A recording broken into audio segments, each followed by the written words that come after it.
Hello, నేను మీ CS రావు. రాబోయేటువంటి రోజుల్లో తెలుగుదేశం పార్టీలో చేరడానికి దాడి వీరభద్రరావు రంగం సిద్ధం చేసుకుంటున్నారు. చంద్రబాబు నాయుడు తోటి భేటీ కావడానికి దాడి వీరభద్రరావు ముహూర్తం ఫిక్స్ చేసుకున్నారు. ఆయన ప్రస్తుతం అయితే వైఎస్ఆర్ కాంగ్రెస్ పార్టీకి రాజీనామా చేశారు. ఆయన కుమారుడు కానీ, ఆయన ఫ్యామిలీ మెంబర్స్ కానీ, ఆయన అనుచరులు కానీ మూకుమ్మడిగా రాజీనామా చేశారు. ఆ మేరకు వైఎస్ఆర్ కాంగ్రెస్ పార్టీ అధినేత జగన్మోహన్ రెడ్డికి ఆ లేఖను కూడా పంపించడం జరిగింది. అయితే ఆయన త్వరలోనే తెలుగుదేశం పార్టీలో చేరేటువంటి అవకాశం ఉందని చెప్పి ఇప్పుడు చర్చ నడుస్తూ ఉంది. దీంతో మరొక వైట్ ఎలిఫెంట్ తెలుగుదేశం పార్టీకి వస్తుంది అని చెప్పి తెలుగుదేశం పార్టీలోనే వినిపిస్తూ ఉంది. ఎందుకంటే వైఎస్ఆర్ కాంగ్రెస్ పార్టీలో చెల్లనటువంటి కాయని ఇప్పుడు తెలుగుదేశం పార్టీలోకి వచ్చి ఏం చేస్తుంది అనేటువంటి ఒక ప్రశ్న ఇప్పుడు తెలుగుదేశం పార్టీలోనే ఒక వర్గం విమర్శిస్తున్నటువంటి పరిస్థితి.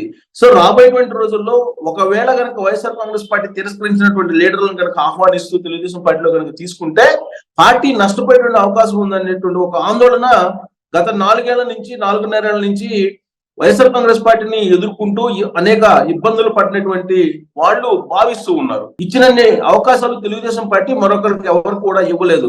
ఆయన 2013 వరకు తెలుగుదేశం పార్టీలోనే ఉన్నారు. అంతకుముందు మండలి అధ్యక్షునిగా కూడా చేశారు. చంద్రబాబు నాయుడికి సమాంతరంగా విలువ ఇచ్చారు. చంద్రబాబు నాయుడు గతంలో దాడి వీరభద్రరావుకి ఇచ్చినంత పదవులు కానీ, ఆయనకి ఇచ్చినటువంటి విలువలు కానీ తెలుగుదేశం పార్టీలో మరెవరికి ఇవ్వలేదని చెప్పి ఆ పార్టీలోనే చర్చ నడుస్తుంది. అలాంటి వ్యక్తి తెలుగుదేశం పార్టీ క్లిష్ట పరిస్థితుల్లో ఉన్నప్పుడు, సంక్షోభంలో ఉన్నప్పుడు ఆయన 2013లో ఆయన పార్టీని వెళ్ళిపోయారు. వెళ్ళి వైఎస్ఆర్ కాంగ్రెస్ పార్టీలో చేరడం జరిగింది. వైఎస్ఆర్ కాంగ్రెస్ పార్టీలో ఆయనకు అనకాపల్లి నుంచి సీట్ను ఆశించారు, కానీ ఇచ్చేటువంటి అవకాశం లేదని తిరస్కరించడం జరిగింది, త్రోసిపుచ్చడం జరిగింది. చాలా క్లియర్ గా జగన్మోహన్ రెడ్డి నిర్మోహమాటంగా దాడి వీరభద్రరావు అక్కడ గెలిచేటువంటి అవకాశం లేదని చెప్పి సర్వేల రూపంలో తెలియజేయడంతో ఆయన తిరస్కరించారు. దీంతో ప్రత్యామ్నాయ మార్గంగా తెలుగుదేశం పార్టీ పూర్వ పరిచయాలతో మళ్ళీ రీఎంట్రీ అయ్యేటువంటి పరిస్థితులకు వచ్చారు ఆయన. సో ఈ క్రమంలో ఆయన కుమారులు జైవీర్ అలాగే రత్నాకర్ ఇద్దరు కూడా భవిష్యత్తు రాజకీయం కోసం దాడి వీరభద్రరావు తెలుగుదేశం పార్టీకి వస్తూ ఉన్నారు. అంటే తెలుగుదేశం పార్టీకి రాబోయే ముందు ఖచ్చితంగా దాడి వీరభద్రరావు ఆఫర్ అయితే తీసుకుని ఉంటారు. తెలుగుదేశం పార్టీ అధిష్టానం నుంచి ఒక ఆఫర్ వచ్చింది. ఆఫర్ క్రమంలోనే తన కుమారులకి రాజకీయ భవిష్యత్తు కోసమే తెలుగుదేశం పార్టీలోనికి చేరబోతున్నారు అనేది కూడా ఇప్పుడు ఆయన వర్గీయులు చెప్తూ ఉన్నారు. అంటే ఇది తెలుగుదేశం పార్టీలో 4.5 ఏళ్లుగా కష్టపడినటువంటి వాళ్ళు జీర్ణించుకోవాలనే పరిస్థితి అయితే దాడి వీరభద్రరావు రీఎంట్రీ విషయంలో మాత్రం నెలకొందని చెప్పి చెప్పొచ్చు. ఆ పార్టీలో కూడా సీరియస్ గా చర్చ జరుగుతూ ఉంది. ఉత్తరాంధ్రలో బలమైనటువంటి లీడర్ గా దాడి వీరభద్రరావుని తెలుగుదేశం పార్టీ ఆదరించింది. తెలుగుదేశం పార్టీ అనేకమైన పదవులు ఇచ్చింది ఆయన. సో ఉత్తరాంధ్రలో కీలకమైనటువంటి లీడర్ గా తీర్చిదిద్దింది. కానీ పార్టీ సంక్షోభంలో ఉన్నప్పుడు ఏనాడు కూడా ఆయన పార్టీని కనిపెట్టుకొని ఉండలేదు. అలాంటి లీడర్ ని మళ్ళీ తెలుగుదేశం పార్టీలో ఏ విధంగా తీసుకుంటారు అనేది ఇప్పుడు వినిపిస్తున్నటువంటి టాక్ కూడా, అలాగే తెలుగుదేశం పార్టీ వర్గాల్లో కూడా ఉన్నటువంటి ఆందోళన. ఎందుకంటే దాడి వీరభద్రరావు తొలుత ఎన్టీ రామారావు ఆదరించారు ఆయన్ని. ఎన్టీ రామారావు ప్రధానమైనటువంటి అభిమానిగా ఆయన తెలుగుదేశం పార్టీలోకి ఎంటర్ అవడం జరిగింది. ఆ రోజు నుంచి కూడా అనేకమైనటువంటి పదవుల్ని అధిరోహించి పొలిట్ బ్యూరో మెంబర్ వరకు ఎదిగారు. ఆ తర్వాత మండలి అధ్యక్షుని హోదా కల్పించి తెలుగుదేశం పార్టీ ఆయన 2019లో ఆయన పార్టీ మారడంతో ఇప్పుడు వైఎస్ఆర్ కాంగ్రెస్ పార్టీలోకి వెళ్ళడం, ఇవన్నీ కనుక చూస్తే పార్టీ కష్టకాలంలో ఉన్నప్పుడు ఆయన లేరు అనేది మనకు అర్థమవుతుంది. ఆయన మొత్తం రాజకీయ చరిత్రను కనుక చూస్తే అదే తెలుగుదేశం పార్టీ ఉండేటువంటి వాళ్ళు కూడా చెప్తూ ఉన్నారు. సో అలాంటి వాళ్ళని ప్లస్ వయసు మీద పడినటువంటి వాళ్ళని, వాళ్ళ పిల్లల రాజకీయ భవిష్యత్తు కోసం, వాళ్ళ కుమారుల రాజకీయ భవిష్యత్తు కోసం వస్తున్నటువంటి వాళ్ళని తెలుగుదేశం పార్టీ ఆదరిస్తూ ఉంటే గనక ఉన్నటువంటి వాళ్ళు కొత్త నాయకత్వం బలపడేటువంటి అవకాశం లేదు అనేది వినిపిస్తుంది. ఎందుకంటే తెలుగుదేశం పార్టీ అధినేత చంద్రబాబు నాయుడు రాబోయేటువంటి ఎన్నికల్లో యువతకు ప్రాధాన్యత ఇస్తాను, కొత్త రక్తాన్ని తీసుకొస్తాను, కొత్త నాయకత్వాన్ని తీసుకొస్తానని చెప్పి మహానాడు వేదికగా చేసుకుని చంద్రబాబు నాయుడు ఇచ్చినటువంటి హామీ కూడా, ఆ హామీని నమ్మారు. కానీ ఇప్పుడు పరిస్థితులు చూస్తుంటే కనుక తెలుగుదేశం పార్టీలో 83 నుంచి ఉన్నటువంటి లీడర్లు ఎవరైతే ఉన్నారో వాళ్ళ కుటుంబీకులకు మాత్రమే, వాళ్ళ కుటుంబం నుంచి వచ్చినటువంటి వారసులకు మాత్రమే తెలుగుదేశం పార్టీ అధినేత చంద్రబాబు నాయుడు ప్రాధాన్యత ఇస్తున్నారు.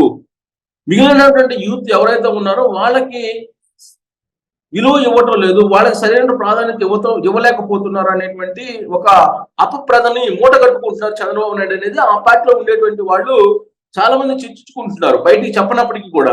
ఇప్పుడు దాడి వీరభద్రరావు లాంటి వాళ్ళని మళ్ళా తీసుకోవడం అనేది ఖచ్చితంగా దాడి వీరభద్రరావు గురించి తెలిసినటువంటి వాళ్ళు తెలుగుదేశం పార్టీ అధినేత చంద్రబాబు నాయుడు నుంచి ఎలాంటి స్పష్టమైన హామీ రాకుండా ఆయన స్వచ్ఛందంగా తెలుగుదేశం పార్టీ కోసం పనిచేయడానికి వస్తున్నారని అంటే నమ్మలేనటువంటి పరిస్థితి. అందుకే ఇప్పుడు పార్టీలో ఉన్నటువంటి వాళ్ళు వ్యతిరేకిస్తూ ఉన్నారు చాలా మంది కూడా. అయినప్పటికీ చంద్రబాబు నాయుడు మాత్రం దాడి వీరభద్రరావుని ఆహ్వానిస్తున్నారు, పార్టీలోకి తీసుకునేటువంటి దానికి మార్గం సుగమం చేస్తున్నారు. కాబట్టి దాడి వీరభద్రరావు సైకిల్ వెక్కబోతున్నారు త్వరలో అనేది ఇంతవరకు సమాచారం అయితే పక్కాగా తెలుస్తుంది. ఇక ఉత్తరాంధ్ర నుంచి కొనతాల రామకృష్ణ, ఆయన Konathala Ramakrishna senior politician plus YS సామాజిక వర్గానికి సంబంధించినటువంటి లీడరు. ఆయన కాంగ్రెస్ పార్టీలో సుదీర్ఘకాలం పాటు పనిచేశారు. ఆయన్ని ఏదో రకంగా తెలుగుదేశం పార్టీ ఆకర్షించాలి అనేటువంటి ప్రయత్నం చేస్తూ ఉంది. ఆయన కూడా వైఎస్ఆర్ కాంగ్రెస్ పార్టీకి వ్యతిరేకంగా ఆయన ట్వీట్లు చేస్తూ ఉన్నారు గత 2 రోజుల నుంచి. అలాగే వైఎస్ఆర్ కాంగ్రెస్ పార్టీ పరిపాలన మీద కూడా ఆయన ఆరోపణలు చేస్తూ విమర్శలు చేస్తూ మీడియా పక్షంగా కూడా మాట్లాడుతూ ఉన్నారు. ఇంతకాలం పాటు స్తబ్దుగా ఉన్నటువంటి కొనతాల రామకృష్ణ దాదాపు 2014 నుంచి 2023 వరకు కూడా ఆయన స్తబ్దుగా ఉన్నారు. గతంలో కాంగ్రెస్ పార్టీలో చాలా కీలకంగా ఉన్నారు. సో కాబట్టి ఇప్పుడు వైఎస్ఆర్ సామాజిక వర్గాన్ని ఎంకరేజ్ చేయడానికి కొనతాల రామకృష్ణ తీసుకుంటే బాగుంటుంది అనేటువంటి ఒక ఆలోచన తెలుగుదేశం పార్టీ చేస్తూ ఉంది. ఆ క్రమంలో త్వరలో చంద్రబాబు నాయుడు లోక్సభ పరిధిలో సభలు పెడుతున్నారు కాబట్టి ఆ సందర్భంగా అక్కడికి వెళ్ళినప్పుడు ఆయన ఖచ్చితంగా ఉత్తరాంధ్రకి వెళ్ళినప్పుడు ఏదో ఒక వేదిక మీద నుంచి కొనతాల రామకృష్ణ తెలుగుదేశం పార్టీలో చేరేటువంటి అవకాశం ఉందని చెప్పి కూడా వినిపిస్తుంది. ప్రస్తుతం కాంగ్రెస్ పార్టీ బలపడుతుంది, షర్మిల ఆధ్వర్యంలో కాంగ్రెస్ పార్టీ బలపడే అవకాశం ఉందని చెప్పి వినిపిస్తున్నప్పటికీ కూడా కొనతాల రామకృష్ణ మాత్రం కాంగ్రెస్ పార్టీలో కొనసాగడానికి ఆయన ఇంట్రెస్ట్ లేరు అనేది కూడా ఆయన వర్గీయులు చెప్తూ ఉన్నారు. At the same time YSR Congress పార్టీకి వెళ్ళడానికి కూడా ఆయన ఇంట్రెస్ట్ చూపట్లేదు అనేది ఆయన ఇస్తున్నటువంటి స్టేట్మెంట్లను బట్టి అర్థమవుతుంది. అంటే ప్రత్యామ్నాయంగా ఇప్పుడు తెలుగుదేశం పార్టీలోనే ఆయన చేరేటువంటి అవకాశం ఉందని చెప్పి ఇప్పుడు తెలుస్తూ ఉంది. సో కొనతాల రామకృష్ణన్ మాత్రం సామాజిక వర్గాల ఈక్వేషన్ లో తెలుగుదేశం పార్టీ ఒక పెద్ద ఆఫర్ ఇవ్వడం ద్వారా తీసుకున్నటువంటి అవకాశం ఉంది. ఉత్తరాంధ్రలో ఒక కొనతాల రామకృష్ణ లాంటి సీనియర్ లీడర్ తీసుకున్నందువల్ల ఎంతో కొంత బెనిఫిట్ ఉంటుంది అనేటువంటి ఆలోచన తెలుగుదేశం పార్టీ చేస్తూ ఉంది. సో మొత్తం మీద ఉత్తరాంధ్ర నుంచి ఆపరేషన్ కొనసాగిస్తుంది Telugu Desam party. Plus Chandrababu Naidu already ఒక బ్లూ ప్రింట్ రెడీ చేస్తున్నారు. 5వ తారీఖు నుంచి ఆయన 29వ తారీఖు వరకు కూడా ప్రతి లోక్సభ పరిధిలో బహిరంగ సభలను పెట్టబోతూ ఉన్నారు. ఆ బహిరంగ సభల్లోనే కొత్తగా పార్టీలోకి తీసుకునేటువంటి వాళ్ళని తీసుకోబోతూ ఉన్నారు. వైఎస్ఆర్ కాంగ్రెస్ పార్టీకి సంబంధించి అసంతృప్తి లేదా అసహనం ఎవరైతే ఉందో వాళ్ళందరూ కూడా తెలుగుదేశం పార్టీ వైపు, జనసేన వైపు చూస్తూ ఉన్నారు. ఇప్పటికే జనసేనలకు కూడా వరుసలు మొదలయ్యాయి. సో తెలుగుదేశం పార్టీలో అవకాశం లేకపోతే జనసేన, తెలుగుదేశం పార్టీ జనసేనలో రెండింటిలో అవకాశం లేకపోతే ఇప్పుడు మరొక డయాస్ ని జగన్మోహన్ రెడ్డి క్రియేట్ చేశారు, అది కాంగ్రెస్ పార్టీ అని చెప్పి చర్చ నడుస్తుంది.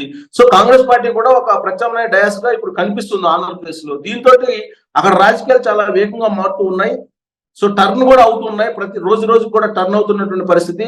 అంచనా వేయలేనటువంటి పరిస్థితుల్లో ఆంధ్రప్రదేశ్ ఓటర్లు ఎప్పుడు కూడా ఉంటారు. కానీ ఈసారి మాత్రం సామాజిక వర్గాల పరంగా కానీ ప్రాంతాల పరంగా కానీ ఎలక్షన్ జరిగేటువంటి అవకాశం లేదు. ఈసారి కేవలం రాష్ట్ర ప్రయోజనాలు వర్సెస్ జగన్మోహన్ రెడ్డిని దింపటమే ఒక లక్ష్యంగా, ఒక మార్పు అనేది అవసరం అని చెప్పి భావిస్తూ ఉన్నారు ఆంధ్రప్రదేశ్ ఓటర్లు అనేది సర్వే చెప్తూ ఉన్నాయి. సర్వేలన్నీ కూడా 3 ఆఫ్ ది ఆంధ్రప్రదేశ్ సర్వేలన్నీ కూడా జగన్మోహన్ రెడ్డిని గద్దె దింపడానికి రెడీగా ఉన్నారు ఓటర్లు అనేది కూడా వినిపిస్తుంది. ఈ క్రమంలో తెలుగుదేశం పార్టీ వైపు మొగ్గు చూపడానికి అనేక మంది లీడర్లు సిద్ధంగా ఉన్నారు. ఈ క్రమంలో దాడి వీరభద్రరావు రావడం అనేది కొంత వ్యతిరేకంగా తెలుగుదేశం పార్టీలో అంతర్గతంగా ఉన్నప్పటికీ కొనతాల రామకృష్ణ లాంటి వాళ్ళని మాత్రం తీసుకోవడానికి మాత్రం కొంత ఆహ్వానిస్తున్నారు, కొంచెం బిగ్ ఆఫర్ కూడా ఇస్తున్నారు. సో ఎక్కడ అవసరం అయితే ఏ సామాజిక వర్గానికి సంబంధించిన లీడర్ అవసరమో, లేదంటే సామర్థ్యం ఉన్నటువంటి వాళ్ళు, నిజాయితీ పరులుగా ఉన్నటువంటి వాళ్ళని, పబ్లిక్ లో గుడ్ విల్ ఉన్నటువంటి వాళ్ళని మాత్రం తెలుగుదేశం పార్టీ తీసుకున్నటువంటి అవకాశం ఉంది. వైఎస్ఆర్ కాంగ్రెస్ పార్టీలో అవినీతి ముద్ర పట్టినటువంటి వాళ్ళకి మాత్రం ఆహ్వానం ఉండేటువంటి ఛాన్స్ లేదు. ఒకవేళ వచ్చినా కానీ ఎలాంటి ఆఫర్ లేకుండా స్వచ్ఛందంగా వచ్చి తెలుగుదేశం పార్టీలో పనిచేయడానికి మాత్రం ఇష్టపడుతున్నారు. కానీ బట్ ఎలాంటి ఆఫర్లు అయితే ఇవ్వట్లేదు. బట్ దాడి వీరభద్ర విషయంలో మాత్రం కొంత రివర్స్ లో పరిస్థితులు ఉంది. ఇది పార్టీకి నష్టం చేకూర్చేటువంటి అంశంగా కూడా కనిపిస్తుంది అనేది తెలుగుదేశం పార్టీలో వినిపిస్తున్నటువంటి మాట.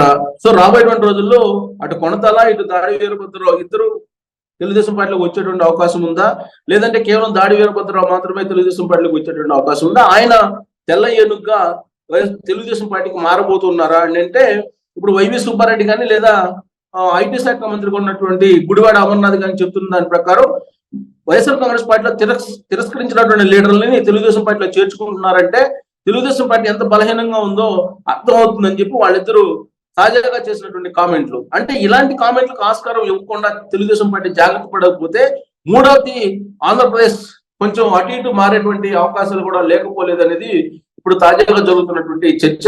సో దాడి వీరభద్రరావు తెలుగుదేశం పార్టీలో చేరుతున్నారు అనగానే వస్తున్నటువంటి ఫీడ్బ్యాక్ నెగిటివ్ గా ఉంది కాబట్టి తెలుగుదేశం పార్టీ ఎలాంటి నిర్ణయం తీసుకుంటుంది అనేది మనం చూడాలి.